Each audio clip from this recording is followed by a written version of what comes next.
শ্রমিকের অর্থ আত্মসাৎকারী, শ্রমিক আদালতে সাজাপ্রাপ্ত ইউনূসের তার আর রাষ্ট্র পরিচালনা করার কোনো অধিকার নেই। সে অবৈধভাবে ক্ষমতা দখল করেছে, অসাংবিধানিকভাবে দখল করেছে। তাকে যে কোনোই হোক, তাকে ক্ষমতার থেকে হটিয়ে দেশের স্বাধীনতা সার্বভৌমত্ব রক্ষা করতে হবে। আমাদের কৃষক, শ্রমিক, মেহনতি মানুষের স্বার্থ রক্ষা করতে হবে।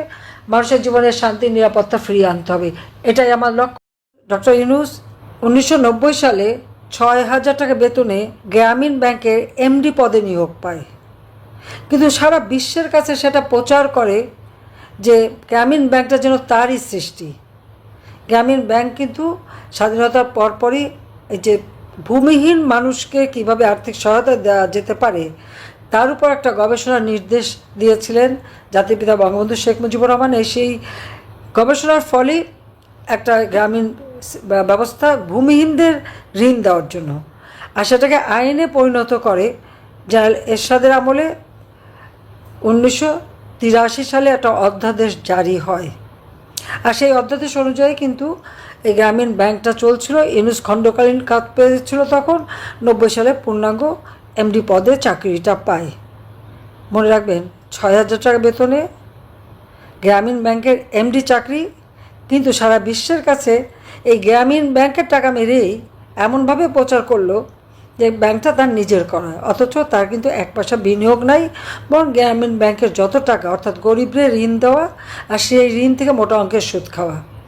গরিবদের বেলায় ঋণ এবং সুদ দিতে হবে এবং সুদের টাকা ফেরত দিতে হবে, কিন্তু ওই ক্ষুদ্র ঋণ যে ব্যাংকে দেওয়ার কথা, সেই ব্যাংকের টাকা আবার তিনি তার বাবার প্রতিষ্ঠান, সেখানে মোটা অঙ্কের ঋণ দেওয়া হলো, আবার সেই ঋণ সুদসহ মাপও করে দেওয়া হলো। কোনোদিন গরিব মানুষের সুদ আর ঋণ মাপ করেনি, কিন্তু তার পিতারটা করলো। আবার কারণ পিতারটা করবে এই জন্য যে ওই তাদের সেই প্যাকেজেস কোম্পানিতে সেখানে কিন্তু নিজেও একজন মালিক। ইউনূস, তার ভাই, বোন, তার বাবাই মালিক। কাজে উনি নিজেই টাকা নিলেন।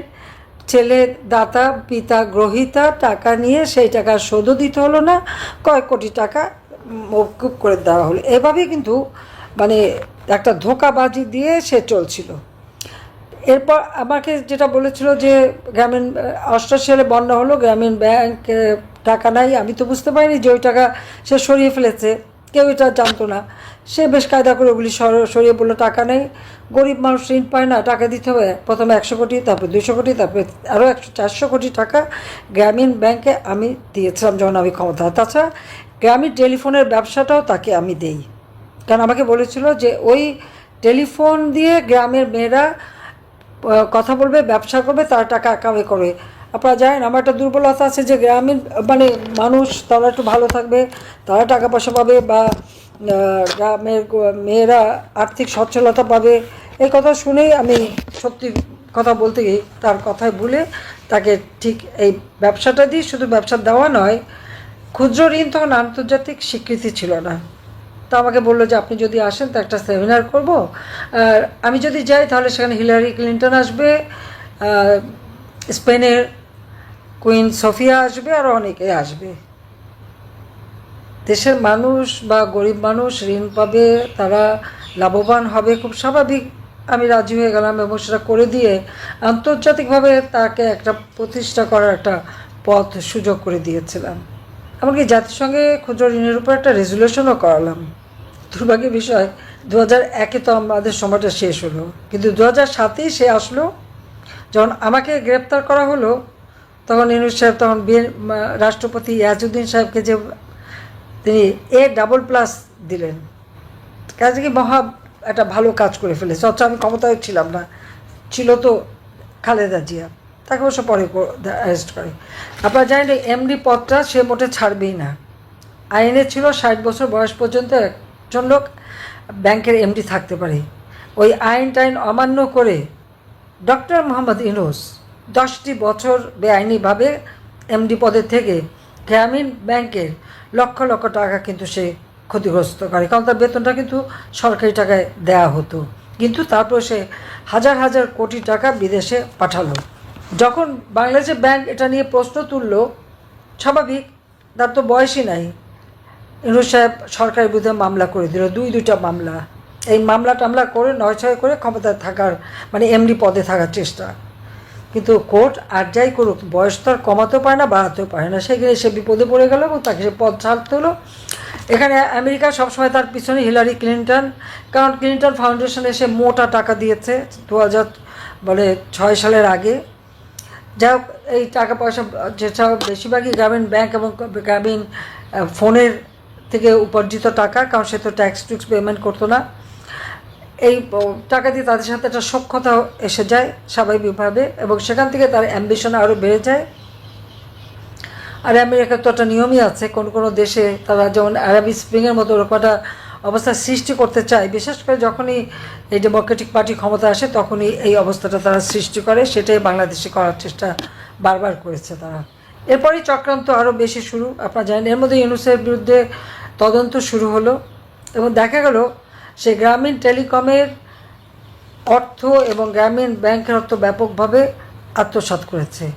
তবে এখানে সে তার অনেক বড় ইতিহাস। আমি এখানে শুধু তার শ্রমিকদের বঞ্চিত করবার যে তার প্রবণতা, এবং শ্রমিক আদালতে শ্রমিকদের করা মামলায় সে কিন্তু সাজাপ্রাপ্ত আসামি, সেই ব্যাপারে আমি কিছু খবর আপনাদের দিতে চাই আজকে দিনে। এখানে তার মানি লন্ডারিং, সে 30 মে 2024 ডক্টর ইউনূস গ্রামীণ টেলিকমের পরিচালনা পরিষদের 8 পরিচালক, 3 জন শ্রমিক নেতা, 2 জন শ্রমিকদের আইনজীবী, মোট 13 জনের বিরুদ্ধে কিন্তু মামলা হয়। এই মামলা দুর্নীতি দমন কমিশন করেছিল। আবার গ্রামীণ টেলিকম মোবাইল অপারেটর গ্রামীণ ফোনের 34.2% ছিল শেয়ার ইউনূস।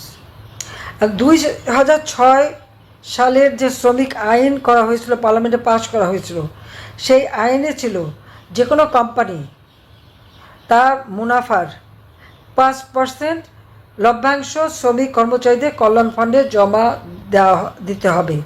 এটা জমা দেওয়ার নিয়ম ছিল।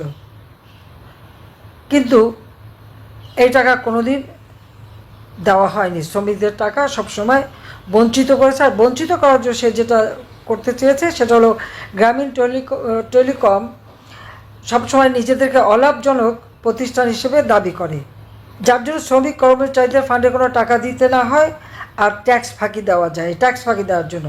অথচ এই কোম্পানিটি অত্যন্ত লাভজনক একটা প্রতিষ্ঠান ছিল, এবং এটা পরিচালনার জন্য আমাদের যে সংস্থা বিটিআরসি, সেই সংস্থা এদের কাছে প্রতিবারই টাকা পায়, প্রতিবারই চাপ দিয়ে মামলার ভয় দেখে টাকাটা আদায় করতে হতো। এখনও প্রায় 8-9 হাজার কোটি টাকা কিন্তু গ্রামীণ টেলিকমের কাছে পাওনা, সে কিন্তু 1 টাকাও শোধ দেয়নি। 2017 সালে 27 জন শ্রমিক কর্মচারী এই লভ্যাংশের দাবি করে এবং শ্রমিক আদালতে তারা মামলা করে। এই মামলা করার ফলে 2020 সালে ইউনূস 99 জন কর্মচারীকে চাকরিচ্যুত করে, বের করে দেয়। তখন 2022 সালের 7 ফেব্রুয়ারি গ্রামীণ টেলিকম শ্রমিক কর্মচারী ইউনিয়নের সাধারণ সম্পাদক ফিরোজ মাহমুদ হাসান গ্রামীণ টেলিকম কোম্পানির অবসান চেয়ে উচ্চ আদালতে একটা রিট পিটিশন দায়ের করে। ইউনূসের বিরুদ্ধে যে অভিযোগগুলি ছিল, শ্রমিক কর্মচারীদের ন্যায্য লভ্যাংশ থেকে বঞ্চিত করা, 2, গ্রামীণ টেলিকমের শত শত কোটি টাকা অন্যত্র স্থানান্তর করা, 3, লবিস্ট ফার্ম নিয়োগের মাধ্যমে আদালতের রায় ইউনূসের পক্ষে নেয়ার চেষ্টা করা। এই সকল সুনির্দিষ্ট অভিযোগ দায়ের করার পর কোম্পানিটির অবসান ঘটানো এবং শ্রমিক কর্মচারীদের সকল পাওনা বুঝিয়ে দেওয়ার জন্য আদালতের হস্তক্ষেপ কামনা করে এই রিট করা হয়। এই রিট পিটিশন গ্রামীণ টেলিকম কোম্পানিতে সংঘটিত নানাবিধ আর্থিক অনিয়ম এবং দুর্নীতি উদ্ঘাটনের জন্য নিরপেক্ষ একটা প্রশাসক নিয়োগ দেওয়ার দাবিও উত্থাপন করা হয়। অনেক শুনানি হয়, তখন এই মামলা গ্রহণ করা হয়। এই মামলায় গ্রামীণ টেলিকমের অবসান মামলাটা চলাকালীন সময় 27 এপ্রিল 2022 তারিখে ইউনূস খুব শঙ্কিত হয়ে পড়ে, এবং যার ফলে সে গ্রামীণ টেলিকম শ্রমিক কর্মচারী ইউনিয়ন এবং গ্রামীণ টেলিকম কর্তৃপক্ষের একটা চুক্তি করে, তাদের সাথে আলোচনা করে একটা চুক্তি করে, এবং শ্রমিক কর্মচারী পক্ষে সংগঠনটার যে সভাপতি মোহাম্মদ কামরুজ্জামান ও সাধারণ সম্পাদক ফিরোজ মাহমুদ হাসান, এবং গ্রামীণ টেলিকমের পক্ষে প্রতিষ্ঠানের নির্বাহী পরিচালক মোহাম্মদ নাজমুল ইসলাম চুক্তিতে স্বাক্ষর করে। 5টি শর্ত জুড়ে দেওয়া হয় এবং 437,19,79,582 টাকা একটি পৃথক ব্যাংক অ্যাকাউন্টে এই অর্থ জমা করা হয়, যেটা সম্পূর্ণ শ্রমিকদের পাওনা, আর তার বিনিময়ে শ্রমিকরা মামলা প্রত্যাহার করবে এবং এইভাবেই তার একটা মামলাটা স্থগিত করা হয়। এবং সমঝোতা অনুযায়ী গ্রামীণ টেলিকম কর্তৃপক্ষ 10/5/2022 তারিখ ঢাকা ব্যাংক লিমিটেডের গুলশান ব্রাঞ্চে অ্যাকাউন্ট খোলে এবং এই টাকা অর্থাৎ 437,29,79,582 টাকা এই ব্যাংকে জমা দেওয়া হয়। শ্রমিক কর্মচারীদের জন্য এই টাকা অ্যাকাউন্ট খোলা হলেও সেই অ্যাকাউন্ট থেকে 25 কোটি টাকা অবৈধভাবে লেনদেন করা হয়। অর্থাৎ এই মামলার আইনজীবী গ্রামীণ টেলিফোনের কর্মচারী ইউনিয়নের নেতারা মিলে এই টাকা তছরূপ করে এবং সমঝোতা কার্যকর না হওয়ার কারণে এবং অর্থ আত্মসাৎ করার কারণে 30/6/2022 তারিখ এখানে বিচারপতি মোহাম্মদ খুরশিদ আলম সরকার গ্রামীণ টেলিকম বনাম গ্রামীণ কর্মচারী ইউনিয়ন মামলাটা আবার রিকল করেন এবং অবৈধ লেনদেনের অভিযোগের কারণে পুনরায় মামলা চালু হয়। এই সন্দেহজনক লেনদেনের অভিযোগের কারণে বাংলাদেশ ব্যাংক কর্তৃপক্ষ 30/6/2022 তারিখে গ্রামীণ এমপ্লয়িজ ইউনিয়নের 2 আইনজীবীর ও 3 শ্রমিক নেতার 8টি ব্যাংক অ্যাকাউন্টে লেনদেন স্থগিত করে দেয়। গ্রামীণ টেলিকমের 164 জন শ্রমিক কর্মচারীকে লভ্যাংশের হিসেবে 364,61,00,000 টাকা প্রদানে বাধ্য হয়। তবে লভ্যাংশ হতে অ্যাডভোকেট ফি ও অন্যান্য খাতে খরচ দেখিয়ে চুক্তি বহির্ভূতভাবে 6% টাকা কেটে নেয় ইউনুস। অর্থাৎ শ্রমিকদের টাকা একটু ভাগ না বসালে তার কোনো মতেই তার তৃপ্তি হতো না, সেখানে একটু ভাগ বসায় এবং শ্রমিকদের ন্যায্য পাওনা থেকে বঞ্চিত করা হয়। ফলে শ্রমিকরা কিন্তু সেই মামলা আর এখানে মামলা চালু করে দেয় এবং অর্থাৎ গ্রামীণ ব্যাংকের যে সমস্ত লভ্যাংশ বা সেগুলি যে ডিপোজিট করার কথা ছিল সে পর্যন্ত কোনো টাকা সে কিন্তু ডিপোজিট করেনি, সবই নিজে পকেটস্থ করতে থাকে, মানি লন্ডারিং করে সমস্ত টাকা বিদেশে পাচার করতে থাকে এবং গ্রামীণ ব্যাংকের টাকা সরিয়ে নিয়ে যায় গ্রামীণ কল্যাণ নামে একটি ফান্ডে। আবার ঠিক গ্রামীণ টেলিকমের টাকাও সে আরেকটি কোম্পানি করে সেখানে সরিয়ে নেয়, গ্রামীণ টেলিকম ট্রাস্ট নামে একটা ফান্ড করে সেখানে সরিয়ে রাখে। ওখানে ওই টাকা থেকে কিন্তু গরিব মানুষ কোনোদিন কোনো সাহায্য পায়নি, সাহায্য দেওয়া হয় না। কাজে শ্রমিক কর্মচারী এই মামলা অব্যাহত থাকে এবং সেই মামলায় ইউনুস কিন্তু শাস্তি পায় এবং তার 6 মাসের কারাগার, সে 6 মাসের সাজা তার হয়ে যায়। যদিও সে তখন জামিন চেয়েছিল এবং আমরা সরকারের পক্ষ থেকে আসলে বাধাও দেয়নি, সে জামিন পেয়ে যায়। এইভাবেই কিন্তু সে শ্রমিকদের বঞ্চিত করে এবং শ্রমিকদের করা মামলায় ইউনুস সাজাপ্রাপ্ত আসামি এবং তখনই সে আরও ক্ষমতার জন্য পাগল হয়ে ওঠে। পূর্বাচলে 68 একর জমি অর্থাৎ 4080 কাঠা জমি নিয়ে সেখানে একটা রিসোর্ট তৈরি করে নৈসর্গ নামে। আবার ওদিকে কক্সবাজারেও তার আরেকটা নৈসর্গ নামে রিসোর্ট রয়েছে। উত্তরায় তার 5 একরের অধিক জমি। চট্টগ্রামে একটা আনন্দ স্কুল করবে বলে 87 কাঠা জমি নিয়েছিল নামমাত্র মূল্যে, যার মূল্য এখন প্রায় 7-8 কোটি টাকা, কিন্তু সেই স্কুলের মুখ আর কেউ চেহারা দেখেনি। আর 6,000 কোটি টাকার সারা বাংলাদেশে বিভিন্ন জায়গায় জমি টমি কিনে রেখেছিল কি মানুষের স্বাস্থ্য সেবা দেবে, যদিও স্বাস্থ্যসেবা মানুষ কিছুই পায়নি। আর গ্রামীণ ব্যাংকের ঋণ নিয়ে যাদের ঘরবাড়ি করতে হতো তাদের মোটা অঙ্কের সুদ দিয়ে তার নিঃস্ব হয়ে যেত, এক পর্যায়ে সে ঘরবাড়ি বিক্রি হয়ে যেত। এই হলো ইউনুসের চরিত্র। শ্রমিকের অর্থ আত্মসাৎকারী শ্রমিক আদালতে সাজাপ্রাপ্ত আসামি ইউনূস আজকে জবরদখল করে ক্ষমতা এসেছে এবং এই ক্ষমতা গ্রহণের জন্য তার যে চক্রান্তের ফলে আজকে বাংলাদেশ চরম বিপদের মুখে। বাংলাদেশের মানুষের জীবনে নাবিশ্বাস উঠেছে। আর তার যত ক্ষোভ হলো আওয়ামী লীগের নেতা কর্মী, কেন আজকে যে বিভ্রান্ত ছড়ানো হয়েছে, যেখানে সেই যে মানুষগুলি মারা গেছে জুলাইয়ের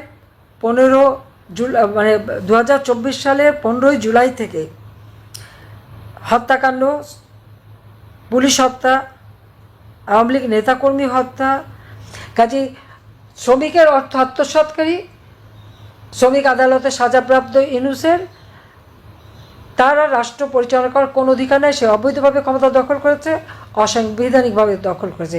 তাকে যে করেই হোক তাকে ক্ষমতার থেকে হটিয়ে দেশের স্বাধীনতা সার্বভৌমত্ব রক্ষা করতে হবে, আমাদের কৃষক শ্রমিক মেহনতি মানুষের স্বার্থ রক্ষা করতে হবে, মানুষের জীবনের শান্তি নিরাপত্তা ফিরিয়ে আনতে হবে। এটাই আমার লক্ষ্য। কাজে আমাদের যারা নেতা কর্মী এবং বাংলাদেশের যত সাধারণ মানুষ এবং দল মত নির্বিশেষে যারা বাংলাদেশের স্বাধীনতা সার্বভৌমত্বে বিশ্বাস করে তাদেরকে আমি সেই আহ্বানই করব, সবাই এক হয়ে ঐক্যবদ্ধ হয়ে এই দুঃশাসনের হাত থেকে দেশকে রক্ষা করেন। এই শ্রমিকের অর্থ আত্মসাৎকারী শ্রমিক আদালতে সাজাপ্রাপ্ত আসামির হাত থেকে বাংলাদেশকে মুক্তি দেন। সবাই ধন্যবাদ। জয় বাংলা, জয় বঙ্গবন্ধু, বাংলাদেশ চিরজীবী হোক।